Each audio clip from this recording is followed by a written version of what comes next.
നമസ്തേ പ്രിയമുള്ള പ്രേക്ഷകർ, ഇവിടെ ചർച്ച ചെയ്യുന്ന ജ്യോതിഷ വിഷയം നിങ്ങളുടെ നാളെ. നിങ്ങളുടെ നാളെയിൽ നാം ചർച്ച ചെയ്യുന്ന നാളത്തെ ദിനം 1201 കർക്കിടക മാസം 19-ാം തീയതി, അതായത് 2026 ആഗസ്റ്റ് മാസം 4-ാം തീയതി.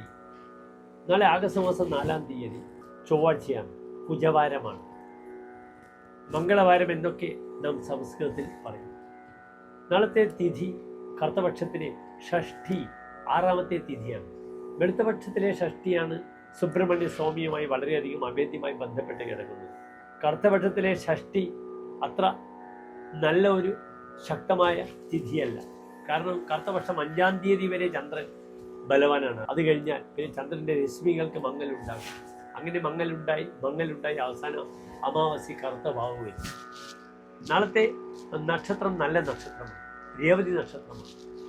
ദിനം ചൊവ്വാഴ്ചയാണ്. പലരും ചൊവ്വാഴ്ച കർമ്മങ്ങൾ ചെയ്യാനൊക്കെ മടിക്കും, യാത്രയ്ക്ക് മടിക്കും. നാളെ എൻ്റെ പ്രിയപ്പെട്ട പ്രേക്ഷകർക്ക് രേവതി നക്ഷത്രമാണ്, ചൊവ്വാഴ്ചയാകുകയാണ്. രേവതി നക്ഷത്രത്തിൻ്റെ അധിപനായ ഗ്രഹം ബുധനാണ്. ആയില്യം തൃക്കേട്ട രേവതി.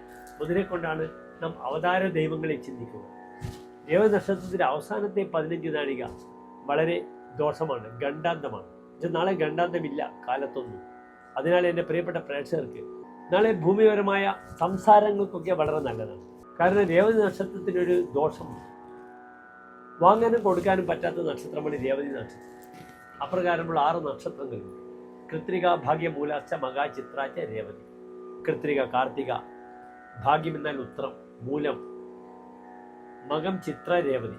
ആദാതവ്യം എന്ന ദാതവ്യം, വാങ്ങരുത് കൊടുക്കരുത്, അത് ബാക്കി പോലും നശിക്കും. അതിനാൽ വാങ്ങൽ കൊടുക്കൽ കർമ്മമാണ്. നാളെ ചർച്ചകളൊക്കെ ആവട്ടെ, അതുമായി ബന്ധപ്പെട്ട എല്ലാ ചർച്ചകളും നിങ്ങൾക്ക് ചെയ്യാം. അപ്രകാരം നാളെ വരാഹമൂർത്തി ക്ഷേത്രത്തിൽ ഭൂമി പൂജ ചെയ്യും, ഭൂമി പുഷ്പാഞ്ജലി, ഭൂമി പൂജിക്കും. നാളത്തെ ദിനം നിങ്ങൾക്ക് ഭൂമിപരമായ ക്രയവിക്രയങ്ങളുമായി ബന്ധപ്പെടുന്ന ചർച്ചകൾക്കൊക്കെ തന്നെ മേൽപ്പറഞ്ഞ വഴിപാടുകൾ വരാഹമൂർത്തി ക്ഷേത്രത്തിൽ ചെയ്യുക, ഭൂമി പൂജ. അപ്രകാരം തന്നെ ഓം വരാഹമൂർത്തിയെ നമഃ എന്ന പ്രാർത്ഥനയും വളരെയധികം ഉപകാരപ്പെടുന്ന ദിനമാണ് നാളെ എന്നറിയുക. നക്ഷത്രാധിപനായ ഗ്രഹം ബുധനാണ്. അപ്രകാരം തന്നെ ലക്ഷ്മി നരസിംഹസ്വാമി ക്ഷേത്രത്തിൽ പാനകം, തുളസിമാല, ഭാഗ്യസൂക്താർച്ചന വഴിപാടെ ചെയ്യാം. ഓം ലക്ഷ്മി നരസിംഹമൂർത്തിയെ നമഃ നല്ലൊരു പ്രാർത്ഥനയാണ്, നല്ല ഫലത്തെ പ്രദാനം ചെയ്യുന്നതാണ്. നാളെ എൻ്റെ പ്രിയപ്പെട്ട പ്രേക്ഷകർക്ക് മുഹൂർത്തം വേണമെങ്കിൽ 12:15 മുതൽ 1 മണി വരെയുള്ള സമയം ശുഭകാര്യങ്ങൾക്കായി സമയമാണ്. ഞാൻ പറഞ്ഞു, സാമ്പത്തികമായ വാങ്ങൽ കൊടുക്കൽ വിഷയങ്ങൾക്ക് രേവതി നക്ഷത്രം അഭികാമ്യമല്ല. എല്ലാ പ്രിയപ്പെട്ട പ്രേക്ഷകർ ശോഭനമായ നല്ലൊരു നാളെ പ്രാർത്ഥിക്കുന്നു. നന്ദി, നമസ്കാരം.